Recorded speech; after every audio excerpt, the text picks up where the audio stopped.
Well, hello. Anna Terranova here with Robin Moser and Associates, and there is no Robin, just me today.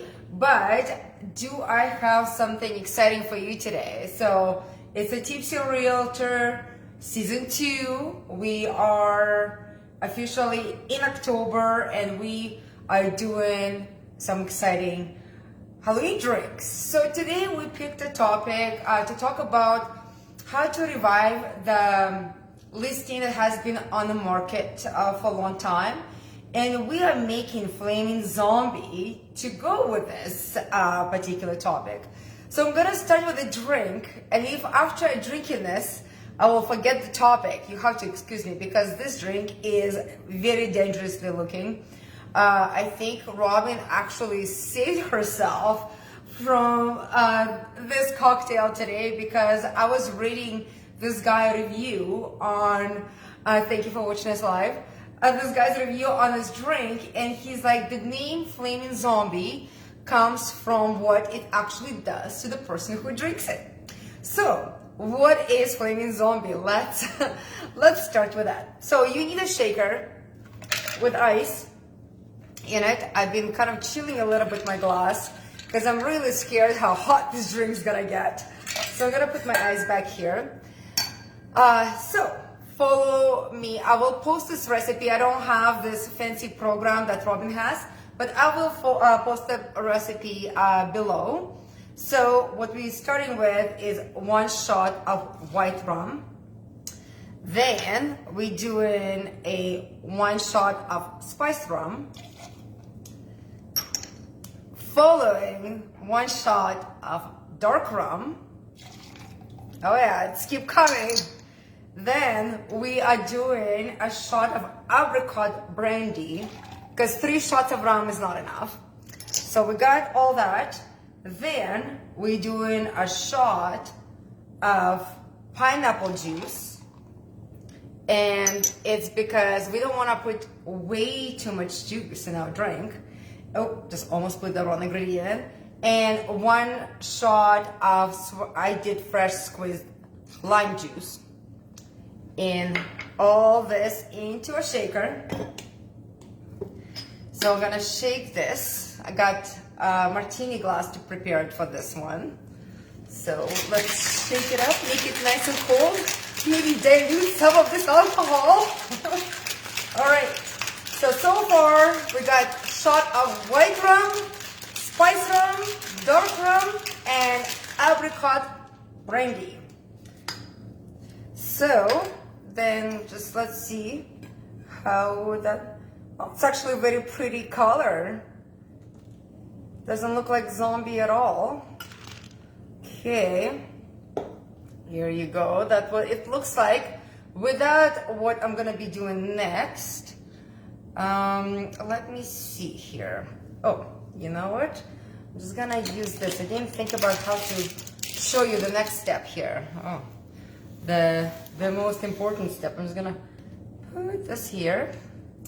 So then you need to add apparently 151 proof rum on top and set it on the fire. So I got this here. I don't know how. Ooh, okay, so I'm just putting it on top, and let's see if it sets on fire, or I'm just gonna be drinking a lot of. It's a fail. Oh my god, how am I gonna burn off all the alcohol I just Okay, well, there is no fire. Maybe because I shaked it too much, not sure. I actually have no idea how it's supposed to even float on top after heating. Anyway, no fire, so that emergency avoided. Let me reshake my drink now that I have extra alcohol in it. Okay, hold on. It actually smells really good, like because the pineapple is very fragrant. Let's do this again. I'm sorry, Robin, I failed you. The zombie wasn't flaming, but well, let's see what it tastes like. Let me pour this back in. All right. It's still a very pretty cocktail. Smells delicious. So I know it's gonna be super strong. So let's see how it tastes.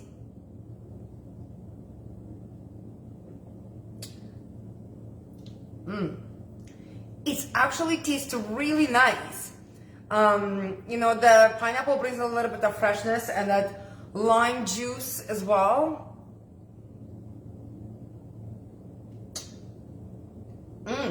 I actually really like it, and I taste the spice rum and the dark rum. I don't know if the white rum needs to be there. Maybe the apricot brandy gives it a little bit of fruitiness, but it's actually less scary than I thought it would be. It's actually really delicious. Probably very dangerous because it has like 4 ounces of alcohol. Well, I'm sorry, it didn't catch on flames, but it does taste really good. So I would actually recommend for those who like a little bit of a stronger drink, a cocktail, martini after work, when if you had one of those days and you want flaming zombie without the flame, I would recommend this cocktail. Now, let's talk about our real estate topic of today. What do you do if you listed your home, you have been on the market for 2 or 3 months, and you just stuck?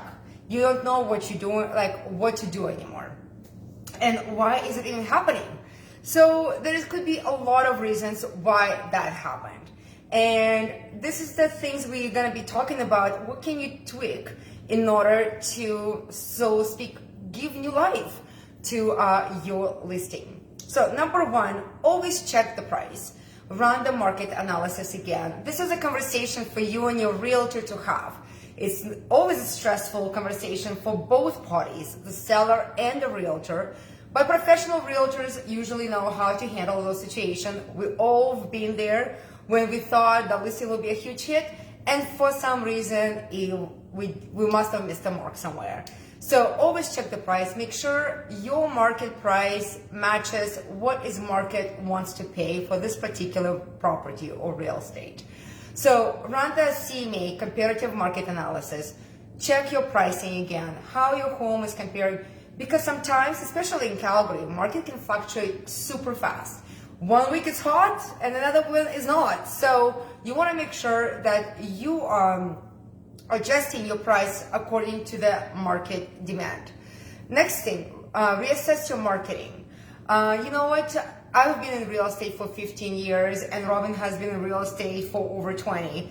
Marketing always changes. Something always adds up working better than over other. Certain listings, for example, are fantastic to sell on social media, and certain listings that will not get any spin, so to speak, on social media. Some of them you need to bring people to show if it's, especially it's a unique home. So always check the marketing. Are you doing everything possible to market the home? Well, your real estate professional obviously has to be staying on a ball with that one. Staging. Sometimes homes, it's a lovely home, but it could be empty, so it's not showing as well. It has a furniture that doesn't do anything for your home. So sometimes moving the furniture, changing up the furniture, maybe completely taking it away and showcasing the home vacant or empty is better than having a furniture that doesn't do anything for it.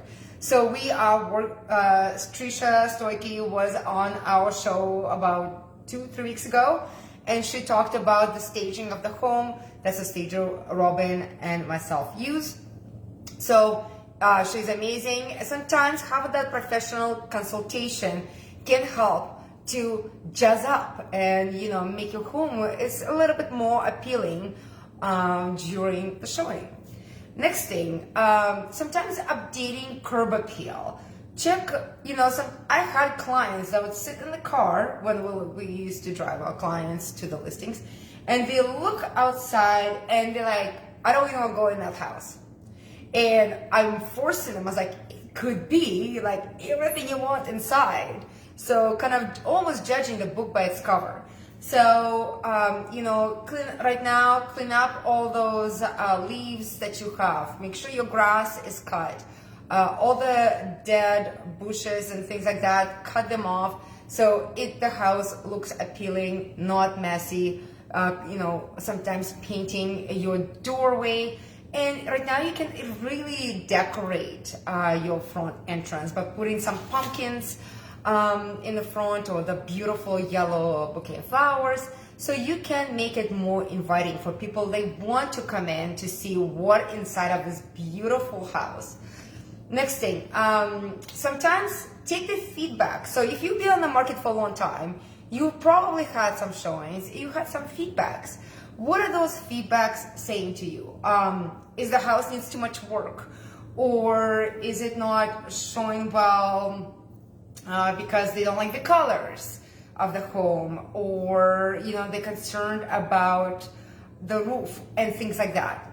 Go back, fix the little things, because sometimes those little things can cost you a lot or cost you a buyer. So definitely try to fix those things up that you can do quite easily. Change the lighting, things like that. Do the touch-up paint. Extra cleaning will take you a long way.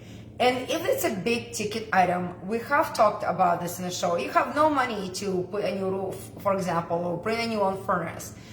Get an estimations done and show to the buyer what is a potential cost for it.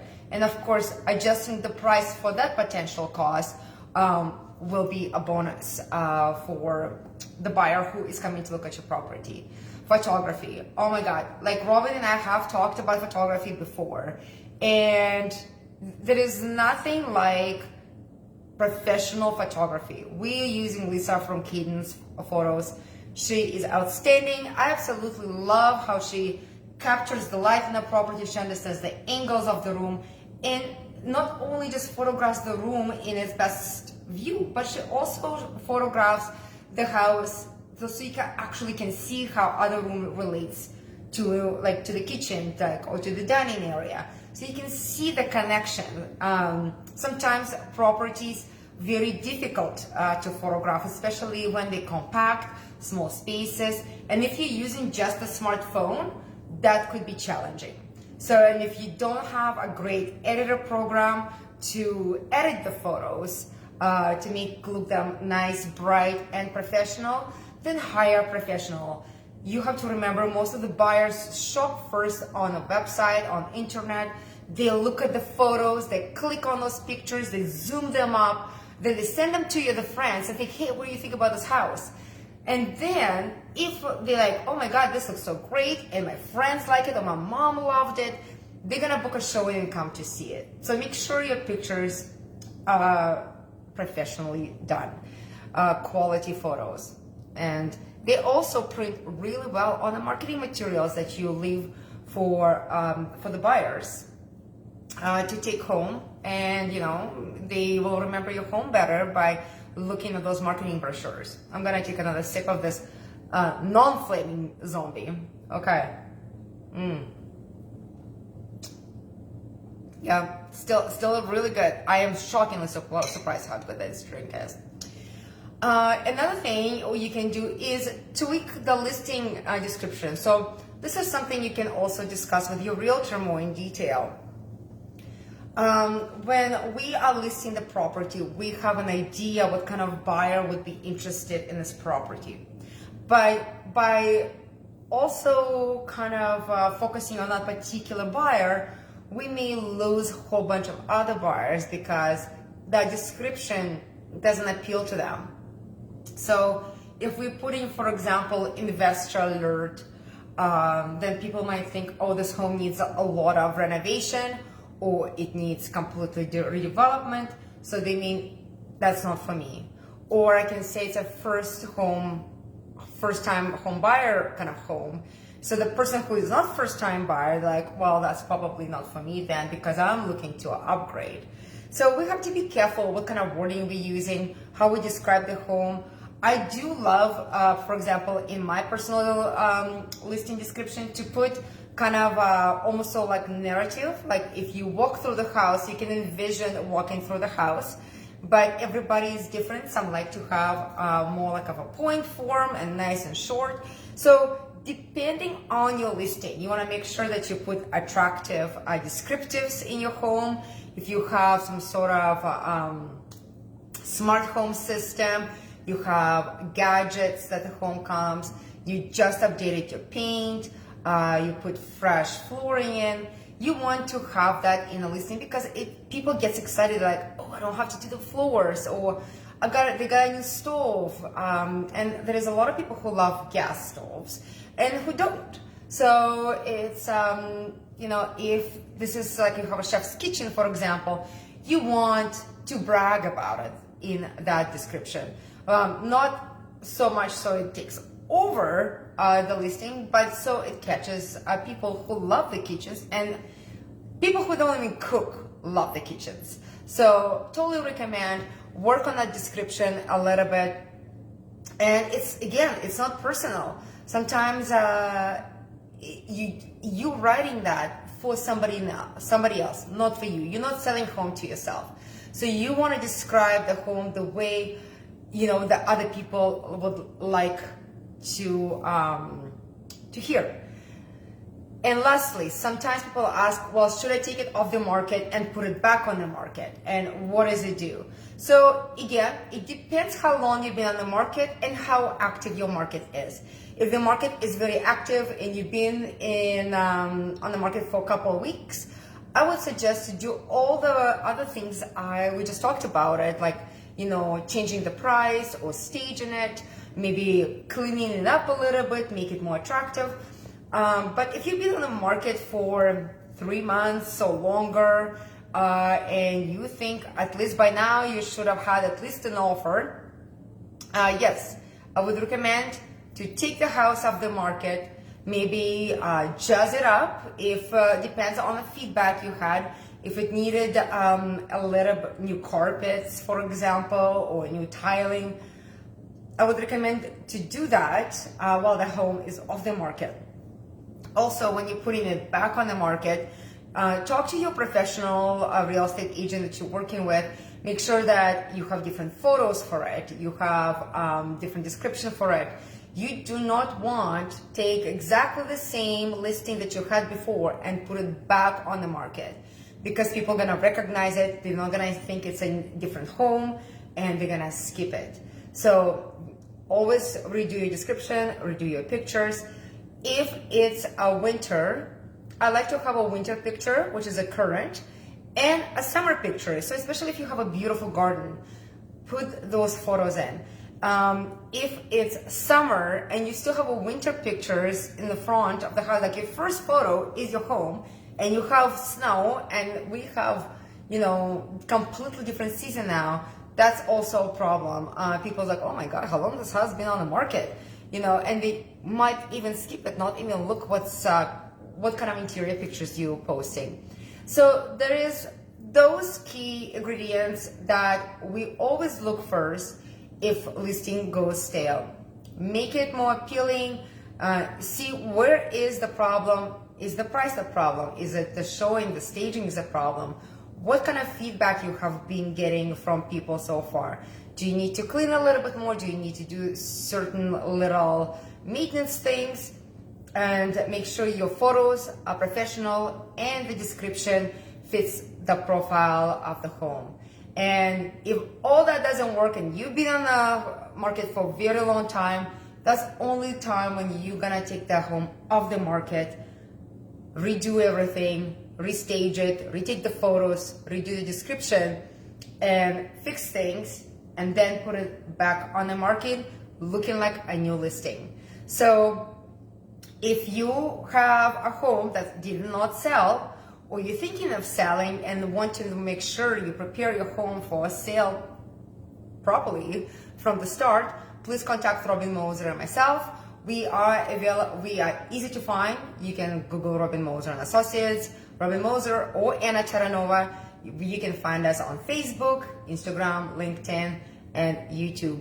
If you have any questions about this cocktail or the real estate, or you have any feedback, you'd like to learn something, please drop us a comment below at every episode. We are here with a new cocktail and real estate topic every Wednesday at 12:15. Now, as we went almost through half of October, we do have a price at the end of the month. So how do you earn the prize or you enter to win? You need to like it, share it. If you're on Instagram, tag your friend, and your name will be entered into winning the prize at the end of this month. So the first episode of November, we're gonna do the prize draw. I'm gonna have another sip of this. So what is our prize? Oh, I got destroyed my table here, display table. We have an ice cubes. I don't know if you can see it. It's one of those giant round ice cubes. And going with our October Halloween theme, you got a decanter or hard liquor. Maybe you need lots of rum for your flaming zombie holder in the skeleton shape. So please love it, share it, tag your friends, tell the people, and you will be entered to win this amazing prize at the end of the month. And of course, if you have any questions, Robin and myself are always here for you. You can give us a call at any given time. Thanks for watching. Sorry, my flaming zombie did not catch on fire, but maybe I'll try it next time. Have a good day. Bye-bye.